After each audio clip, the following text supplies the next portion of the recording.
Good afternoon, everyone. Uh, at the outset, I thank the Honorable Minister, Health and Family Welfare, for taking time out of his busy schedule for this small function to release the standard treatment guidelines on drug de-addiction and treatment for substance abuse. I also heartily extend a welcome to sir. I also welcome the Minister of State, Shri Ashwini Kumar Choudhury, for this function, and also thank him for taking time out. Sir, we are joined through VC by the technical experts who have drafted these guidelines. These guidelines, so, under the drug de-addiction program, sir, we have 6 hospitals in the country which provide inpatient services, treatment services for drug de-addiction. And we have also developed a model for a drug de-addiction treatment clinic through which will provide outpatient services through the National Drug Dependence Treatment Center, which is housed in the AIIMS, which is located at Ghaziabad. So NDDTC AIIMS is our nodal agency which provides technical assistance for drug de-addiction program. They were also the lead agency for developing the model for drug de-addiction treatment clinic. While we were doing this, we thought that there's nothing available in terms of standard guidelines for the practitioners to be able to treat the substance abuse disorders, and therefore there was a felt need for preparing the standard treatment guidelines. Accordingly, a technical expert group was set up. They gave their recommendations, which was these guidelines went through an iterative process, but then also looked at by the Director General Health Services, and then they were finalized, sir. So before we formally start the function, I'll request all the participants who are connected and those who are present here to please introduce yourself, and then we'll take it forward, sir. Sir. Ma'am, can we... नमस्कार sir, आरती होता है additional.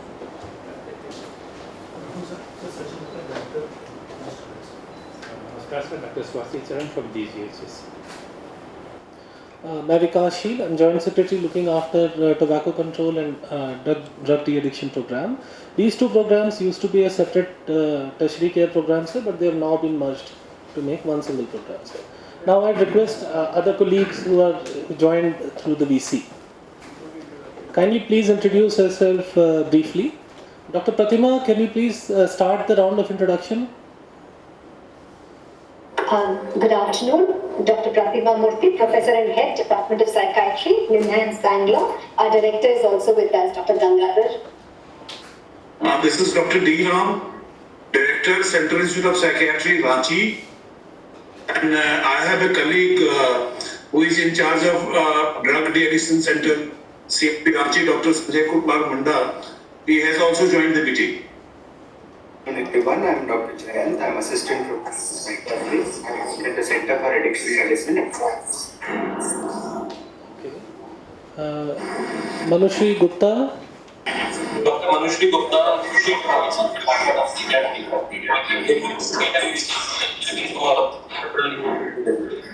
It's very difficult to make out. But I can see a connection from National Commission for Women.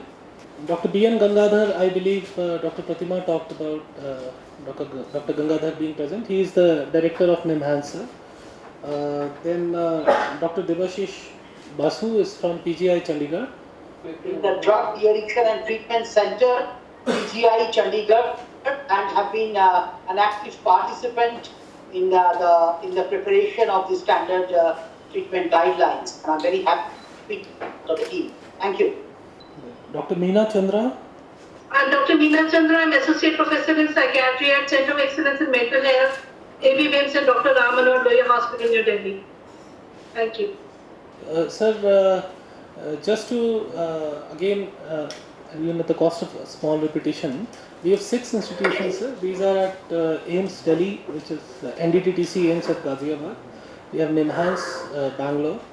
We have the Ram Manohar Lohia Hospital in Delhi, which also has a drug de-addiction treatment center. We have PGI Chandigarh, where we have a drug de-addiction treatment center. Then we have CIP Ranchi and AIIMS Bhubaneswar. So So these are the 6 institutions which are geographically so spread out that we can now look forward to developing these capacities across the country through these 6 institutions in terms of going forward developing capacities for medical professionals across the country. Sir. I would now request Additional Secretary Ma'am to address this. Thank you, Vikas. Honorable Minister Health and Family Welfare, Honorable Minister of State, and all the colleagues who are present in the meeting, either virtually or physically. I welcome you all to the launch of the standard treatment guidelines for management of substance abuse disorders. Now, sir, just to mention a few points about this, that it has actually substance use and the disorders created by substance use, it's become more of a developmental issue today. Because as we keep saying about health and we talk about it, it's not just about that single person. It also has an impact on the family, especially on the younger generation. So, and not only it is an indirect impact, sir, even in utero, the fetus can get affected. So there are also things beyond one's control which can lead to this. For example, there could be certain temperaments. There could be the environment that people live in. For example, there could be neighborhoods where this is encouraged, which we also find in the AIDS control program, sir. For example, intravenous drug use is more prevalent in certain age groups, etc. Similarly, there are settings like institutional settings like prisons, etc., correctional homes, where this could be more prevalent. So this is something that needs to be paid attention to. So, sir, what we have right now is we have before us, sir, the work of a very committed group of experts who have come together and who have brought together a standard treatment guideline. So you may recall that the bringing out of the standard treatment protocols started with the health ministry, in fact, a long time back, and the syndromic management of treatments has become a hallmark of the health ministry. It helps physicians deal with the issue in a systematic manner. It standardizes treatment across the country. So various studies have shown in different diseases how different physicians treat different diseases, even when the protocols are known in a different way.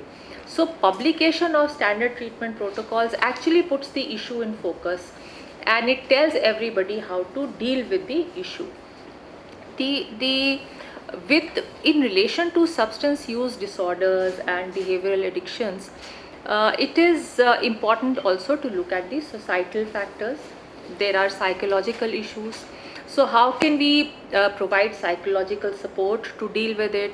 How can we involve other stakeholders in relation to the person who can also provide that supportive environment? How could there be other alternatives to substance use which can help that person come out of that? So, sir, there are various issues with that. Now, the experts who have developed these guidelines have really looked into all these issues, and sir, we'll shortly have a presentation on what is the content of these protocols. But sir, broadly now, what is it that we do after these guidelines have been launched, sir? What is it that we need to do? We need to disseminate all these guidelines to different stakeholders. One of our major stakeholders is another ministry, which is the Ministry of Social Justice and Empowerment, which runs similar programs. Then there are medical colleges, district hospitals. People will come there also, sir. So, and then training. Now in the era of COVID, we are moving increasingly toward digital training modules. So training through an online module, how that will be rolled out, how that will be done, that's the next challenge before us. I believe that NIMHANS has already been training doctors from Bihar, Chhattisgarh, Gujarat in these issues. So I'm sure Dr. Murthy will be explaining more about that and how that can be rolled out. Then also sharing with the state government so that they can set up expert groups and train their people further. Integrate with the National Mental Health Program, with the National AIDS Control Program, as I mentioned, sir, IVDUs are there also, another. So how we can train them, and then having integrative rehabilitation centers, community-based rehabilitation, how do we get into that? And then also reaching out to other professional associations. So sir, this is the work that follows the release of these guidelines, and I'm sure that the division and with the help of the experts will definitely carry this work forward in a very meaningful way. And once again, I'd like to welcome everybody, and sir, thank you both of you for giving time for this, and thanks to all the experts who contributed in the making of these standard treatment protocols. And I'd also like to mention Devesh, who's there, who also initiated this. So thanks to him also. Thank you so much, ma'am. So I just wanted to mention Devesh Deval used to be director in the ministry. He's the one person who set up the group and was very actively involved in the process. And he's also connected from Imphal, because now he's gone back to his cadre. I would now request Dr. Pratima to please make a brief presentation on the process and the contents of the SDGs. A very good afternoon. I hope you can hear me. Yes, ma'am. Yes, ma'am. So, honorable dignitaries, special invitees, and friends who have joined in from the different institutions. I think it's been an awakening for all of us in the past few decades that substance use is a global phenomenon. And along with the fruits of globalization have come many thorns, not COVID, but for the last 2 decades, we've had serious problems in terms of drug abuse. In India too, we witnessed changes in the patterns of substance use. There are newer drugs which have come into the market. There are newer ways of using those drugs. And there are new users of drugs. I think Madam talked about the need for a developmental perspective on drug use. And for those of us who are working in the area, we've had to learn, unlearn, and relearn, because so many changes and transitions in drug use patterns are noticed. We also know that drug use is a huge public health problem, and persons who are affected by it need empathy, support, as well as biopsychosocial services using this kind of a developmental approach. We also know that COVID has brought with us an increased reliance in technology, but at the same time, we know behavioral addictions, particularly those using technology, are also on the rise. And therefore, I think it's very important that we develop these standard treatment guidelines for substance use disorders and behavioral addictions, which is the background to development of these, particularly because as physicians in the undergraduate training, we haven't had that great an emphasis as to how to integrate substance use with a variety of non-communicable as well as communicable diseases and help people to develop ways of dealing with this. So I'll just talk briefly about the arrangements of the SDGs.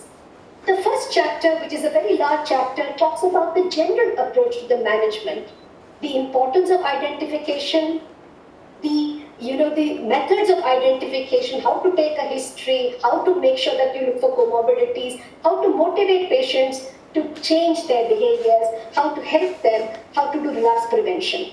I must mention that the National Survey on Drug Use, which was released last year, was a very good benchmark in some ways so that we could actually plan the SDGs around that.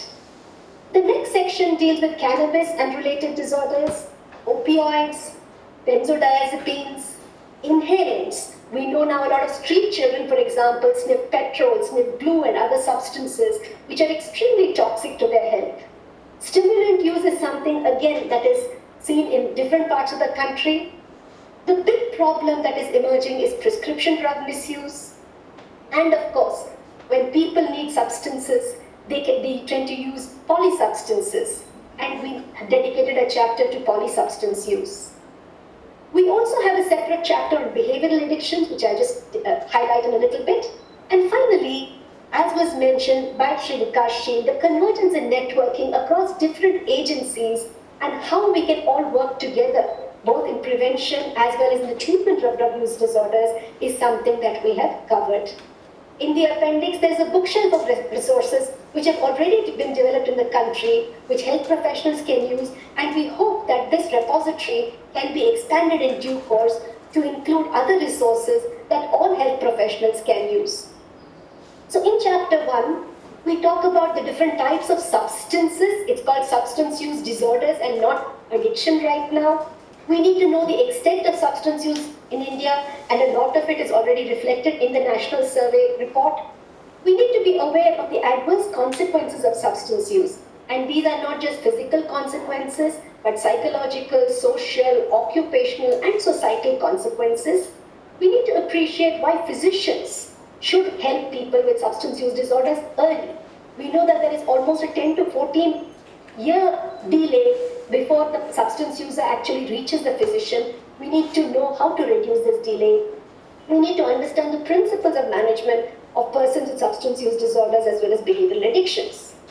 We all know that alcohol is a huge public health problem in India. There are 16 crore users of alcohol. Cannabis is something that is there in 3% of the population that was studied in the National Health Survey. Opioids group of drugs is something that's picking up, and certainly a problem, particularly when they're injected or used in excess, because we can have emergencies related to opioid poisoning or opioid overdosing. We also know that there is a huge treatment gap in the range of 76 to 85% for substance use disorders, which means this training really needs to percolate to the primary health care, to remote areas, so that we can make sure that any person anywhere can access treatment and support to deal with their substance use disorders. What competencies do physicians need in managing substance use disorders? Of course, they need to be trained in the knowledge, in how not to be therapeutically nihilistic, but to accept patients with these problems, engage them, be empathetic towards them, initiate a diagnosis and detoxification, be familiar with both pharmacological as well as psychological therapies, make sure that they understand comorbidities, both physical comorbidities and psychological comorbidities, hepatitis, HIV, tuberculosis, to name a few. How to engage families and reduce families' criticism of these patients and instead support them in their recovery. How to refer patients to self-help fellowships. How to make lifestyle and environmental changes so that they do not go back to substance use, and provide aftercare. Just like hypertension and diabetes, drug addiction is also a chronic relapsing illness, and if the person is not provided support and aftercare, relapse may occur, and the physician needs to know how to deal with this. Each chapter has a set of flowcharts on how to deal with each drug, how to triage the patient, what to do, when to refer to a tertiary care center, what to do in terms of management.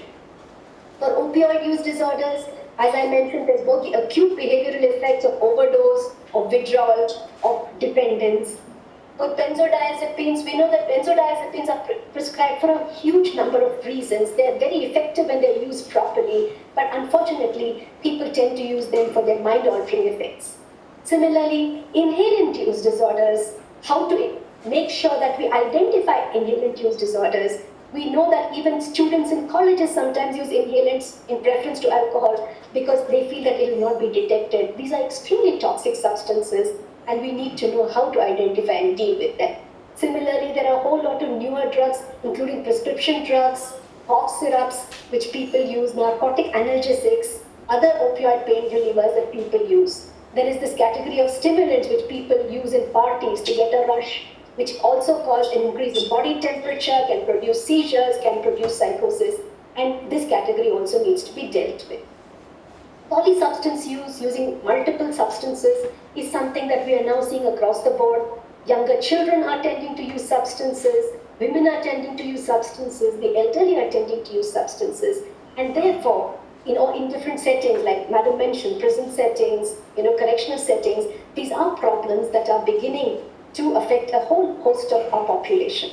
Finally, we talk about behavioral addictions, particularly pathological gambling, and this whole gamut of internet addiction, particularly in the times of COVID, when we are turning to technology to educate our children, to provide awareness, to provide support. We also need to know that technology addiction can also occur.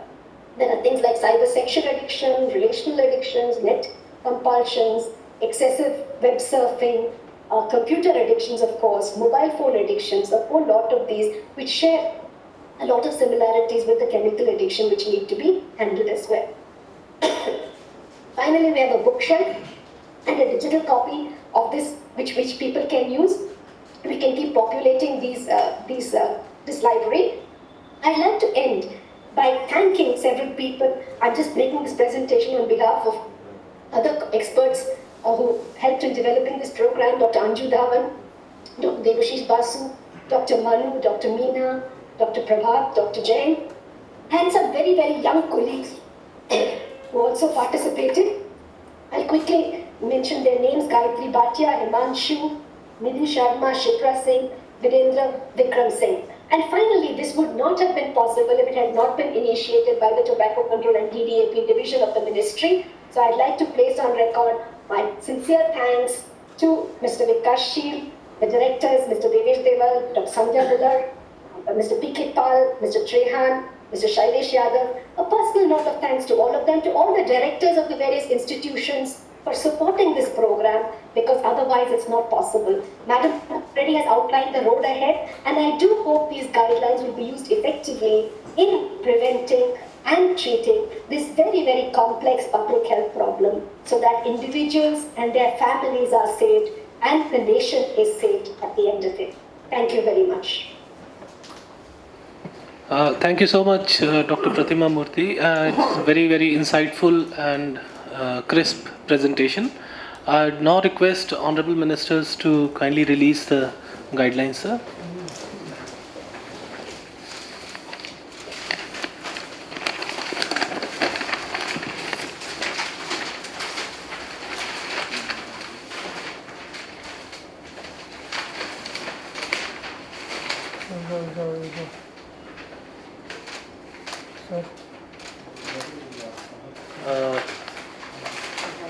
I'll also request you to kindly press a button to release the digital guidelines, sir.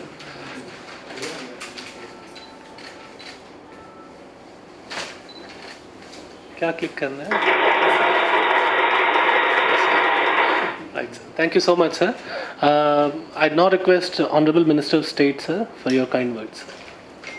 Standard treatment guidelines for the management of substance use disorders and behavioral addictions की जो पुस्तिका है उसका विमोचन अभी हुआ है।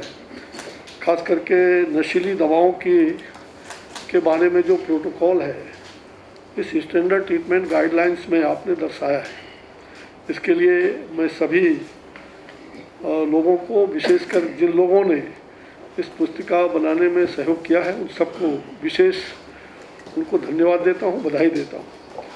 आज के कार्यक्रम में उपस्थित हमारे केंद्रीय स्वास्थ्य मंत्री, लोकप्रिय मंत्री डॉक्टर श्री हर्षवर्धन जी, साथ ही अभी यहाँ जो हमारे अतिरिक्त सचिव के रूप में Shrimati Aarti Ahuja, director general health service doctor Garg, Shri Vikasshil ji संयुक्त सचिव, और साथ ही डॉक्टर शाहीन यहाँ उपस्थित हैं। ऐसे वेब के द्वारा काफ़ी मैं देख रहा हूँ कि निहांस के डॉक्टर गंगाधर, डॉक्टर प्रतिमा मूर्ति, डॉक्टर राम रांची से, ऐसे भुवनेश्वर से, सभी जगहों से, रामलाल लोहिया से, सभी मनोवैज्ञानिक वरिष्ठ चिकित्सक आज के इस कार्यक्रम में उपस्थित हैं।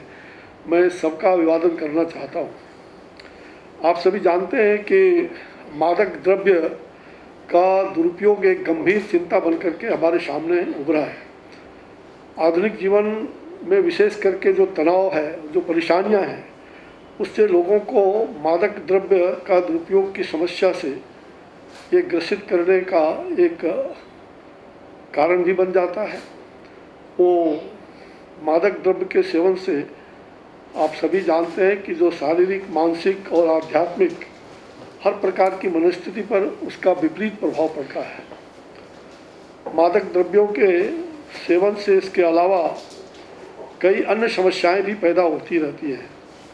हमारे समाज में स्वास्थ्य जो संकेतकों के में सुधार होने के बावजूद भी मादक द्रव्यों के सेवन जैसे व्यवहार वास्तव में हमारे द्वारा स्वास्थ्य के क्षेत्र में की गई प्रगति को काफ़ी पीछे ले जाता है। अब यह अच्छी तरह से हम मानते हैं और हम सभी जानते हैं कि नशीली दवाओं की जो लत है वो बहुत ही गंदी है और उसका एक मनोवैज्ञानिक रोग के रूप में इसको हम जो साइकोलॉजिकल डिसऑर्डर जिसको कहते हैं, वो नशीली दवा का जो लत लग जाता है वो काफ़ी एक गंभीर समस्या है। और इसके सेवन करने वाले विकारों के साथ साथ जो व्यवहारिक लत बिहेवियरल एडिक्शंस जो लेते हैं, विशेष करके अभी मैं देख रहा हूँ कि जो पाश्चात्य संस्कृति है उससे कहीं न कहीं कुछ हमारे युवा भटक जाते हैं और इस नशीली दवा का एडिक्शन का वो शिकार बन जाते हैं। तो ये सचमुच में हमारे लिए एक बहुत बड़ी चेतावनी है और चुनौती भी है।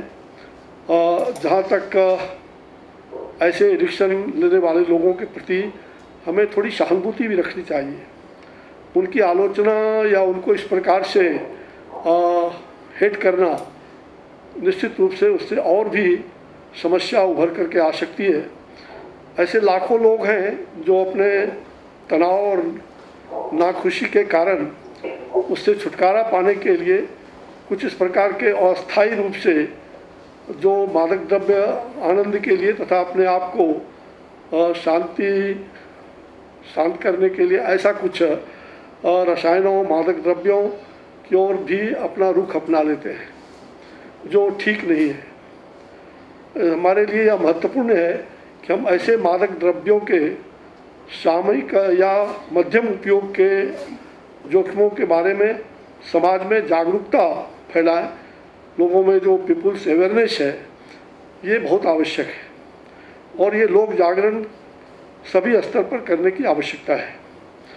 मुझे लगता है कि आज इस तनाव और निराशा से निपटने के जो वैकल्पिक और सुरक्षित तरीके, इसको भी ढूंढने की आवश्यकता है। हमें जनता को शिक्षित करने की भी विशेष आवश्यकता है। कब और कहाँ मदद लेनी है, इस हालात में इस तरह की देखभाल प्रदान करने वाले लोगों को विशेष रूप से जो दूर दराज के क्षेत्रों और प्राथमिक और माध्यमिक देखभाल के क्षेत्रों में प्रभावित लोगों को देखभाल और सहायता प्रदान करने के लिए प्रशिक्षित करने की भी आवश्यकता महसूस हो रहा है। मुझे उम्मीद है कि ये दिशा निर्देश स्वस्थ और हर लोगों को इस प्रकार से मानसिक स्वास्थ्य को ठीक बनाने के लिए ऐसे स्वास्थ्य पेशेवरों को यह जानने की मदद करेगा और साथ ही इसे क्या करना है और कैसे करना है इसका भी दिशा निर्देश बहुत ही सरल, स्पष्ट, यद्यपि व्यापक है। स्वास्थ्य पेशेवरों के लिए फ्लो चार्ट का पालन कराना बहुत ही आसान है। जहाँ तक मुझे आशा है कि प्रत्येक स्वास्थ्य केंद्रों में, विशेषकर अस्पताल, प्रत्येक जिला अस्पताल और मेडिकल कॉलेज में इन दिशा निर्देशों का प्रभावी ढंग से उपयोग हम कर पाएंगे, ताकि हमारे लोगों को नशे की जो लत है उससे हम कैसे बाहर ला सकते हैं और उससे कैसे मुक्ति मिल सकता है, उसके बारे में उनके जीवन का प्रबंधन अच्छी तरह से कैसे हो सकता है, उनका लाइफ स्टाइल कैसे चेंज हो सकता है, उनके बिहेवियरल जो इस प्रकार से एडिक्शन का है उसको हम कैसे बदल सकते हैं, उनके साथ संपर्क करके और उनको समझा करके इस गंभीरता से उनसे अवगत करा करके ही हम इसको दूर कर सकते हैं। आज कोरोना के वैश्विक महामारी के कालखंड में हमने देखा है कि देश के कई कोने में, जहां घरों में भी, परिवार के अंदर भी और अस्पतालों में भी कई ऐसी दुर्घटनाएं घट रही हैं जो हमारे लिए चिंताजनक विषय है। जो तो हम सभी जानते हैं कि आज कहीं न कहीं मनोवैज्ञानिक रूप से आप बहुत ही वरिष्ठ लोग हैं, मनोविज्ञान के जानने वाले लोग हैं, चिकित्सक, तो बहुत सारे लोग आज कई कारणों से टेंशन में रहते हैं और हम मानते हैं कि 20% लोग लगभग किसी न किसी कारण से मनोवैज्ञानिक दृष्टिकोण से वो इस पीड़ा से व्यथित है। मुझे लग रहा है कि आज इस वैश्विक महामारी में अस्पतालों में भी कोरोना के रोगियों को जिस प्रकार से अछूत समझ करके उनका ट्रीटमेंट होता है वो हमारे लिए बहुत ही खतरनाक है। लोगों के मन में कहीं ना कहीं एक तो उनके मन में भय व्याप्त रहता है कि कोरोना हो गया है, और अस्पतालों में या परिवार के अंदर उनको पूरी तरह से जो नेग्लेक्ट कर दिया जाता है। ये ठीक है कि हम उनसे संपर्क बनाए रखेंगे तो परिवार को भी और सब लोगों को, हम समाज को भी इसमें इस बीमारी को फैलाने में हम सहयोगी होंगे, इसलिए यह भी आवश्यक है। किंतु ऐसे लोगों के मनोवैज्ञानिक क्या असर पड़ रहे हैं, ये मेरे लिए मुझे लगता है कि आज निश्चित रूप में इस पर आप विचार करें। और मैं चाहूँगा कि आज के इस अवसर पर इतने बड़े बड़े मनोवैज्ञानिक विशेषज्ञ आप सभी वेब के द्वारा आज उपस्थित हैं। मेरी ये चिंता थी कि आए दिनों जो आत्महत्याएं हो रही हैं, विशेष करके कोरोना पेशेंट कई अस्पतालों में कहीं कूद के हत्या कर रहे हैं जगह जगह पर, तो मुझे लग रहा है कि इसके बारे में एक चिंता करने की आवश्यकता है और उनको किस प्रकार से हम आध्यात्मिक रूप से या कैसे हम उनके मानसिक विकृति को दूर कर सकते हैं। अस्पतालों में कैसे मतलब सामूहिकता का अनुभव हो सकता है, उनको अकेले रहते हुए भी वो अनेक चीज़ों को कैसे ग्रहण कर सकते हैं और उनके साथ अच्छे व्यवहार कैसे हो सकता है, यह भी चिकित्सक या वहाँ के जो स्वास्थ्य सेवी हैं उनको भी इसको ध्यान रखने की आवश्यकता महसूस हो रहा है। और आप जैसे मनोवैज्ञानिक कुछ इस प्रकार के प्रोटोकॉल या ऐसे एडवाइजरी मुझे लगता है कि विभाग ने भी पहले जारी किया है, उस पर भी अमल करने की आवश्यकता है। और मुझे लग रहा है कि आज के इस अवसर पर हम सभी लोगों ने ये संकल्प लिया है और मुझे लगता है कि आज संकल्प लेने की आवश्यकता है कि हम व्यसन मुक्त समाज कैसे बनाएं, हम नशा मुक्त समाज कैसे बनाएं। और निश्चित रूप से आज इस जीवन में तनाव और कठिनाइयों को जो हम सामना कर रहे हैं, इसके लिए बहुत आवश्यक है। मैं विशेष अवसर पर आज जो इस स्टैंडर्ड ट्रीटमेंट गाइडलाइंस का जो विमोचन हुआ है, इसके लिए मैं बधाई देना चाहता हूं और पुनः बधाई दे रहा हूं जिन लोगों ने इसको तैयार किया है। ऐसे सभी चिकित्सकों को मेरा बहुत बहुत धन्यवाद। आप सबको नमस्कार, जय हिंद। बहुत बहुत धन्यवाद सर। अब मैं I now request honourable minister sir for his kind words and guidance sir. आज के इस कार्यक्रम में मेरे साथ उपस्थित मेरे सहयोगी श्री अश्विनी कुमार चौबे जी, कार्यक्रम में उपस्थित डिपार्टमेंट में हमारे additional secretary madam Aarti Ahuja जी,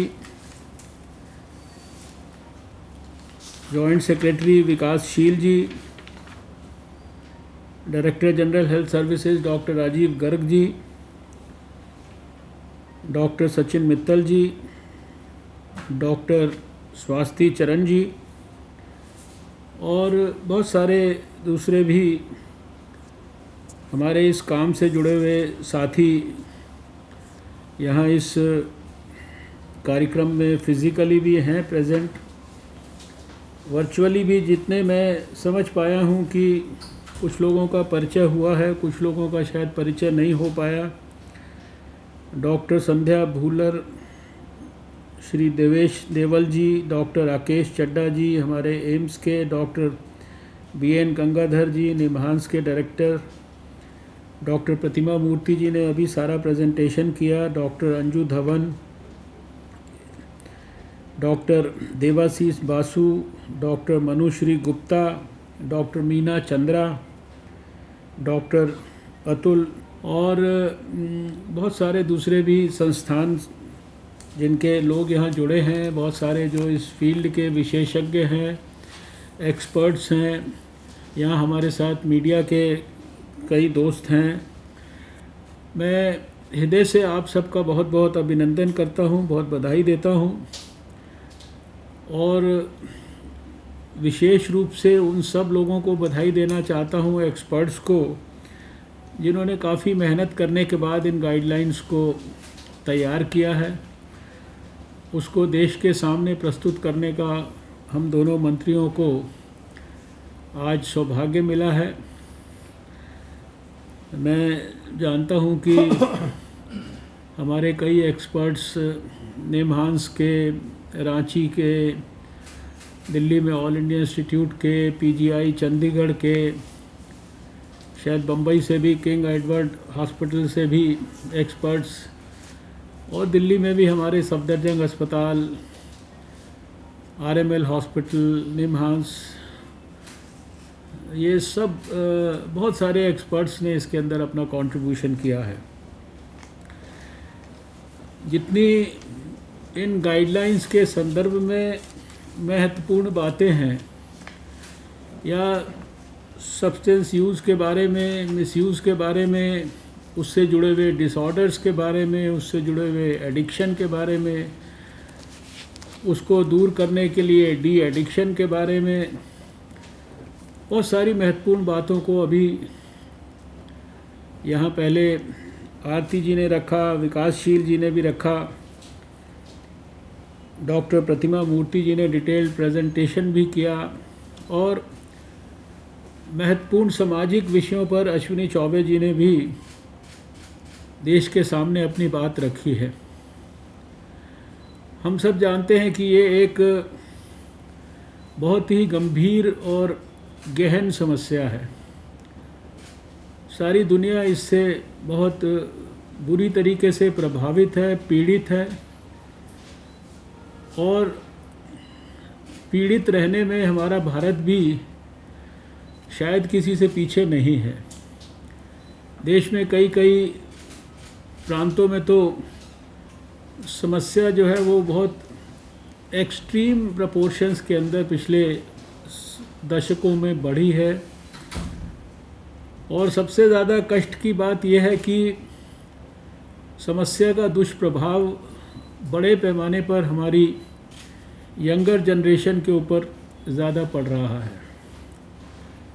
आज कोविड के परिप्रेक्ष्य में देखें तो इस तरह की भी बातें जो मेडिकल प्रोफेशन की तरफ से संज्ञान में लाई जा रही हैं कि जिस प्रकार से कोमॉर्बिडिटीज़ जिनको हैं, पहले से शरीर में बीमारियां हैं, उनको अगर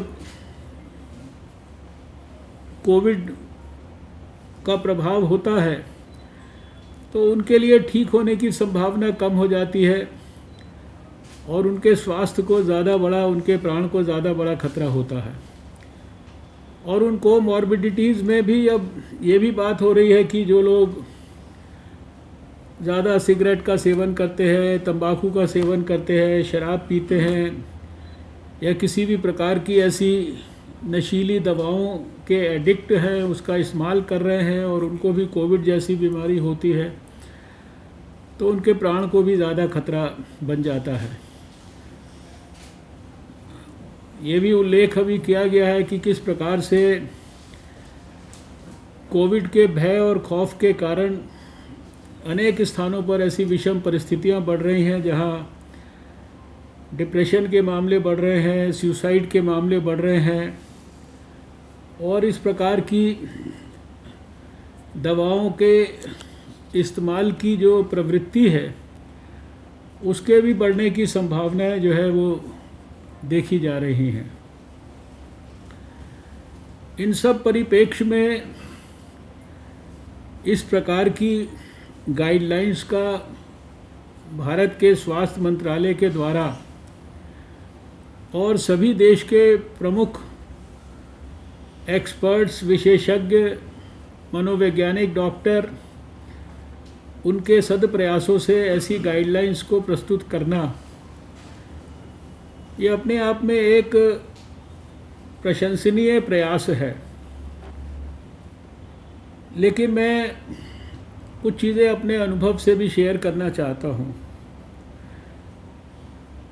आज से 25 साल पहले, 26 साल पहले जब मुझे दिल्ली में पहली बार स्वास्थ्य मंत्री बनने का मौका मिला, तो हम लोगों ने विश्व स्वास्थ्य संगठन की एसेंशियल ड्रग पॉलिसी को दिल्ली के अंदर पहली बार लागू करने का प्रयास किया था, और उसके तहत उसके बहुत सारे कंपोनेंट्स थे, उसमें ड्रग फार्मूलरी बनाने से लेकर एसेंशियल ड्रग्स की लिस्ट को ड्रॉ करने से लेकर उनका पूल्ड प्रोक्योरमेंट करना, एसेंशियल ड्रग्स जो 95% बीमारियों को ठीक कर सकती है उनके ऊपर सरकार का मैक्सिमम बजट खर्च हो, ऐसी बातों के साथ साथ उसमें मेडिकल प्रोफेशनल्स की जो ट्रेनिंग थी वो भी एक बहुत बड़ा कंपोनेंट था।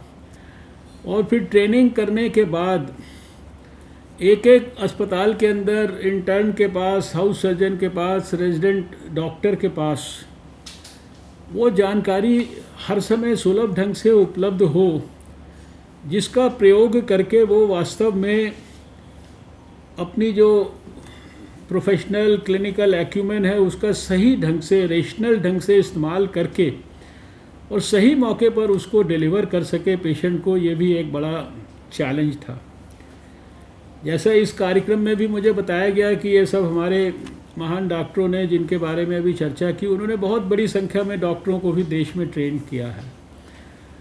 लेकिन मैं ये भी समझता हूँ कि इतने बड़े देश में इतने लाखों डॉक्टर्स यहाँ पर हैं और हम सब जब मेडिकल कॉलेज में पढ़ते रहे हैं, ये विषय के ऊपर कोई एक्सक्लूसिव और एकदम फोकस्ड और पॉइंटेड इस प्रकार का कोई प्रयास नहीं होता है कि हम सब जानते हैं कि जो साइकेट्री की ट्रेनिंग होती है उसके लिए अभी तो शायद और ज़्यादा बेहतर हो गया है, लेकिन पहले जो है थोड़े समय के लिए किसी मेंटल हॉस्पिटल के अंदर पोस्टिंग हुआ करती थी। वहाँ जितनी देर आदमी सीखता है बस वही जो कुछ उसने सीखा होता है।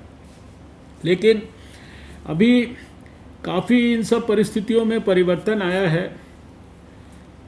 अपने नेशनल हेल्थ मिशन के प्रोग्राम्स में भी नीचे तक इस विषय को गहराई तक पहुंचाने के लिए, ऐसे सेंटर्स को विकसित करने के लिए, ऐसे अस्पतालों को भी जो है डेवलप करने के लिए, डी एडिक्शन सेंटर्स को डेवलप करने के लिए, और ऐसा जैसा अभी कहा गया कि डी एडिक्शन सेंटर्स बड़े बड़े के साथ साथ डी एडिक्शन की क्लिनिक, एक सिंपल क्लिनिक में भी कैसे जो है डी एडिक्शन के लिए आदमी गाइड कर सकता है, इसके भी सब प्रकार के प्रयास हो रहे हैं। ये सारे प्रयास ये सफलता और सार्थकता की चरम सीमा तक तब पहुंच सकते हैं जब समस्या जितनी बड़ी है, उसका जितना बड़ा विकराल रूप है, उसी के प्रोपोर्शन में हमको हमारे प्रयास करने पड़ेंगे, वरना हमारे प्रयास पीछे पीछे चलते जाएंगे और जो समस्या है वो बहुत तेज़ी से आगे की तरफ बढ़ती जाएगी। इसलिए मैं ऐसा समझता हूँ कि जहाँ एक तरफ हम डॉक्टरों को ट्रेन करने की कोशिश कर रहे हैं, उसी के साथ साथ हमको डॉक्टरों के लिए भी और समाज के लोगों के लिए भी बहुत ही सुलभ ढंग से उपलब्ध ऐसी सामग्री जो कि सिंपल भाषा में, मान लीजिए मैं एक डॉक्टर हूँ तो ये इतना बड़ा जो ट्रीटमेंट का गाइडलाइन का किताब लेकर मैं नहीं घूम सकता। हम लोगों ने दिल्ली में ये किया था कि जो कॉमन जितनी भी एलिमेंट्स हैं जिसके ऊपर प्रिस्क्रिप्शन करके अस्पताल में दवाई दी जाती है, उसकी जो स्टैंडर्ड ट्रीटमेंट की गाइडलाइन है, वो एक छोटी सी पॉकेट बुक जो एक रेजिडेंट अपनी जेब के अंदर पॉकेट के अंदर डाल सकता है, कि उसको अगर मन में थोड़ा कन्फ्यूजन भी हो तो पॉकेट में से किताब निकाल के खोले और उसको पता हो 1 2 3 ये दवा या ये प्रिस्क्रिप्शन इस समय रेशनल प्रिस्क्रिप्शन, क्योंकि अभी रेशनल प्रिस्क्राइबिंग एक बहुत बड़ा इम्पॉर्टेंट विषय है जो कि डॉक्टरों के लिए भी जो है उनको दोबारा से स्मरण कराने की आवश्यकता है। और मैं ये समझता हूँ कि जो लोग नशे का शिकार हो जाते हैं, एडिक्शन का शिकार हो जाते हैं,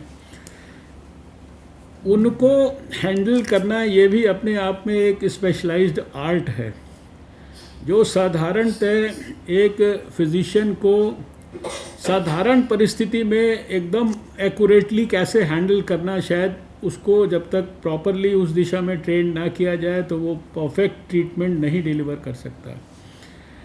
इसलिए जो भी अभी ये कमेटी बनी है, चाहे यही कमेटी या डिपार्टमेंट इस कमेटी के साथ और लोगों को भी जोड़कर 2 स्तर पर अगर आप और काम करके दें, क्योंकि जो टेक्निकल तरीके से जो कुछ भी लिखा गया है वो पर्याप्त मात्रा में है, मैंने ये किताब रिलीज़ करने से पहले भी देखा है, लेकिन इसके साथ साथ एक छोटी पॉकेट बुक जो बहुत ही सिंपल तरीके से बेसिक गाइडलाइन एक डॉक्टर के लिए, और दूसरा ये समस्या जो है ये खाली डॉक्टर को ट्रेन करने से या समझाने से नहीं सॉल्व होगी, क्योंकि समस्या डॉक्टर से ज़्यादा समाज की है, और जब तक समाज का इसके अंदर बड़े लेवल पर इन्वॉल्वमेंट नहीं होगा इस समस्या के समाधान में, इस समस्या के समाधान में जब तक राजनीतिक लोग इन्वॉल्व नहीं होंगे, पब्लिक लाइफ में काम करने वाले इन्वॉल्व नहीं होंगे, देश के NGOs इन्वॉल्व नहीं होंगे, इसमें देश की रिलीजियस ऑर्गेनाइजेशंस, समाज सेवी लोग इन्वॉल्व नहीं होंगे, और फैमिली के अंदर भी जो है जिसके बच्चे को तकलीफ़ है तो उसके फैमिली के लोगों के लिए भी कोई ना कोई एक टेक्निकल और जिसे कहते हैं कि प्रोफेशनल कोई तरीका होगा, जो क्योंकि हर एक माँ बाप अपने बच्चे को ठीक करना चाहता है, लेकिन उसको पता नहीं कि वो क्या क्या करे, कैसे करे, घूम फिर के उसके दिमाग में आता है इसको डॉक्टर के यहाँ ले जाओ, इसको किसी डी एडिक्शन सेंटर के अंदर जाके भर्ती कर दो। लेकिन मैं ये समझता हूँ कि जो एक्सपर्ट्स जो मनोविज्ञान को समझते हैं, इसके ट्रीटमेंट्स को समझते हैं, इसकी ट्रीटमेंट मोडालिटीज़ को समझते हैं, ट्रीटमेंट देने से क्या नुकसान है, ना देने के क्या तकलीफ़ें हैं, ये सारी बातों की गहराई में जाकर अगर इसको बड़े पैमाने पर देश में आंदोलन के रूप में इस समस्या से देश को मुक्त कराना है तो सारे देश को इसके अंदर इन्वॉल्व करना पड़ेगा। ये कहने के लिए है substance abuse and substance use और दूसरे डी एडिक्शन की बात, लेकिन ये बिना देश के इन्वॉल्वमेंट के ये ठीक नहीं हो सकती। बहुत सारी बीमारियां हैं जो अस्पताल में मरीज़ को लाकर और मरीज़ की और डॉक्टर के बीच के संबंध और संपर्क से ठीक हो सकती हैं, लेकिन ये एक ऐसी तकलीफ़ है जिसका इलाज सारे सोसाइटी को मिलकर करना होगा। इसलिए ये जो हमारा एक्सपर्ट ग्रुप है, अगर ये सोसाइटल जो ग्रुप्स हैं उनके लिए भी स्पेसिफिक ऐसी कुछ चीज़ें बनाए, वो पॉकेट बुक के रूप में हो सकती है, वो छोटे छोटे पैम्फलेट्स के रूप में हो सकती हैं, और फिर जितने भी हमारे पास एक जैसे अभी हर विषय को थोड़ा सा हम लोग किसी न किसी दिन पर्टिकुलर फोकस करते हैं, लेकिन इस विषय को लगातार एक आंदोलन के रूप में आने वाले समय में अगर हम इसको देश में बढ़ाने के लिए एक बड़ा कैंपेन विकसित करें डिपार्टमेंट, उसमें सभी एक्सपर्ट्स की सलाह ले, सारे कम्युनिकेशन के टूल्स का इस्तेमाल करें। अभी तो इतना ताकत हो गई है सोशल मीडिया की और कम्युनिकेशंस के टूल की। अभी कोविड के ख़िलाफ़ देश के लोगों को अगर एजुकेट करना था कि भाई मास्क लगाना ज़रूरी है, खांसी करते समय जो है कैसे एटिकेट्स को फॉलो करना है, हाथ अपने धोकर रखने हैं, 1-2 गज की दूरी मेंटेन करनी है, तो 117 करोड़ सब्सक्राइबर्स की मदद से देश के बच्चे को एक टेलीफोन के अंदर कॉलर ट्यून मैसेज डालकर भारत सरकार ने उसको ट्रेन कर दिया। यानी कि एक्सपर्ट से ज़्यादा कोई गांव का बच्चा भी बता सकता है कि मुझको कोविड के लिए क्या करना है। तो एक बार इस विषय को बड़े आंदोलन के रूप में, और जब हम इसको विषय को बड़े आंदोलन के रूप में ओवरऑल पर्सपेक्टिव में लेंगे, तो जो फिर हम तंबाकू के ख़िलाफ़ लड़ाई लड़ रहे हैं, जो फिर हम सिगरेट के ख़िलाफ़ लड़ाई लड़ रहे हैं, जो हमको लड़ाई शराब के ख़िलाफ़ जो है लड़नी है, जो हमको लड़ाई नशीली दवाइयों के ख़िलाफ़ लड़नी है, ये सारी चीज़ें जो है बड़े पैमाने पर जब काबू आएंगी, इनके ऊपर जब अवेयरनेस विकसित होगी, तो बहुत सारी जो बीमारियां हैं उनका जो मैं समझता हूँ कि इंसिडेंस जो है अपने आप ही कम हो जाएगा। और कैंसर है, फेफड़े से जुड़ी हुई तकलीफ़ें हैं, शराब के कारण लिवर से जुड़ी हुई तकलीफ़ें हैं, इन सब में बहुत ज़्यादा, लेकिन इसको केवल एक लेवल पर सिंबॉलिक काम करने से शायद हमारी समस्या ख़त्म नहीं होगी। इसलिए आज का ये प्रोग्राम जिसमें स्टैंडर्ड ट्रीटमेंट गाइडलाइंस के माध्यम से हमने ऐसे समझना चाहिए कि हम हमारे देश का ध्यान इस विषय पर नए सिरे से आकर्षित करने के लिए आज हमने एक पहल की है, लेकिन ये पहल पूरी तरह से अपर्याप्त है। इसके लिए अभी और आगे बहुत कुछ करना है। मैंने सिर्फ संक्षेप में सिंबॉलिक तौर पर कुछ आपके विषय को आपके ध्यान में दिलाया है, लेकिन जितने सारे एक्सपर्ट स्क्रीन पे दिख रहे हैं, इन सबका सारे एक्सपर्ट्स के साथ देश में आपस में एक दूसरे के साथ संपर्क है। बड़ी बड़ी जो है हमारी निमहांस जैसी और दूसरी रिमहांस जैसी और सब रांची की और कहाँ की संस्थाएं हैं जिन्होंने पूरा जीवन यही सब्जेक्ट्स पे काम किया है। तो आप लोग इसको केवल एक इंडिविजुअल जो ड्रग एडिक्ट है या जो इससे प्रभावित है उसको ठीक करने की बजाय सारे सोसाइटी में, देश में इस बीमारी से कैसे मुक्ति हमको दिलानी है, इसके बारे में हमारे ये ग्रुप्स काम करें। इसको काम को इंस्टीट्यूशनलाइज करिए और फिर मुझे लगता है कि 1 या 2 साल हम सब ने मिलकर कॉन्सेंट्रेटेड तरीके से, फोकस तरीके से अगर प्रयास किए तो ये बड़ा आंदोलन बनेगा। और इस तरह के विषय के ऊपर किसी भी अगर हम जाकर अपने प्रधानमंत्री जी से जाकर कहेंगे, हम अपने मुख्यमंत्रियों से जाके कहेंगे, हम अपने लोकसभा के स्पीकर से जाके कहेंगे, उनके माध्यम से देश के एमपीज़ को कहेंगे, उनके माध्यम से देश के एमएलएज़ को कहेंगे, तो चारों तरफ से इसके खिलाफ एक बड़ा आवाज़ उठ सकती है, आंदोलन खड़ा हो सकता है। लोगों को भी कॉन्फिडेंस आएगा, परिवारों में भी कॉन्फिडेंस आएगा, रिलीजियस ऑर्गेनाइजेशंस भी हमारे साथ खड़ी हो जाएंगी। जितने भी बड़े सफल काम हुए हैं वो कभी भी केवल सरकारी प्रयास से सफल नहीं हुए हैं, उनमें समाज का और देश का पूरा मनोयोग उनके अंदर होना बहुत ज़रूरी है।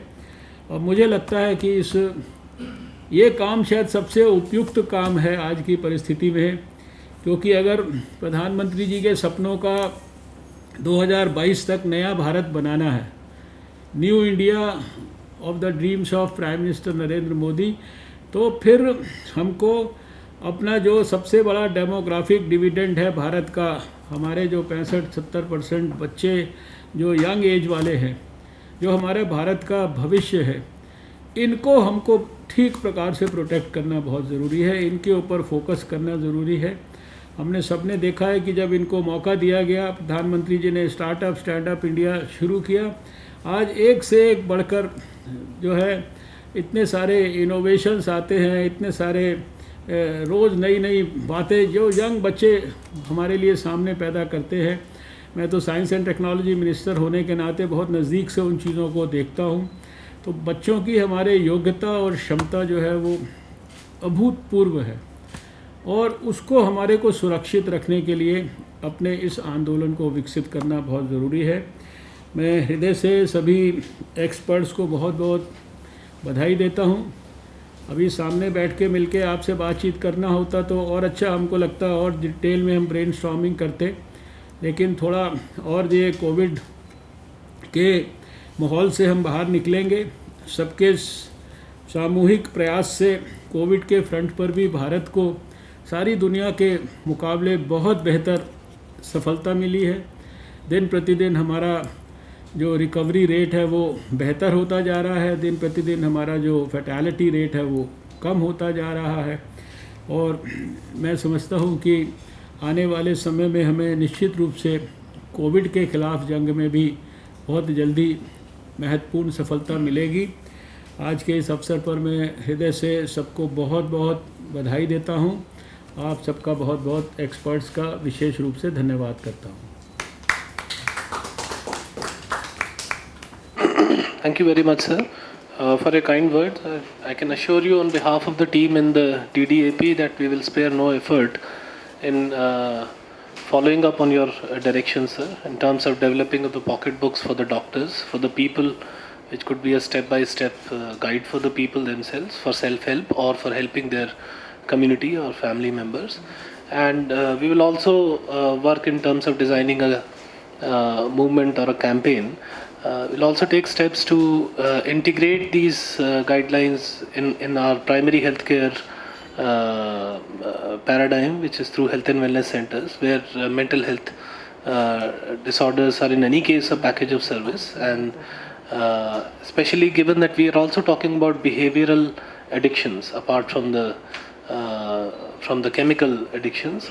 And behavioral addictions, as you might be aware, sir, is a very, very alarming and new phenomena in terms of internet addiction and mobile addiction, especially amongst youth and children. So we will work on these aspects, sir. Thank you so much for your kind words. I would like to thank, on the behalf of the ministry and my whole team from the Drug De-Addiction Program, the Honorable Minister for taking time out for this program, Honorable Minister of State, sir, for sparing time for us.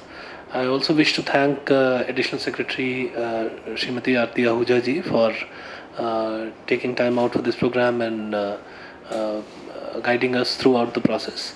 A special word of thanks to all the experts who were involved in development of the SDGs which have been released today. And I think, as just directed by Honorable Minister, sir, will extend the term of this group and will now also include additional terms of references for development of further materials, and we'll keep on doing this work till such time as we don't come up with good quality products which can really help us in this fight. I also thank the people who were associated with the process, especially the team in the Drug De-Addiction Program Division, and the people from media who are present here to cover this event. Thank you so much, sir, and we look forward to your patronage again, sir.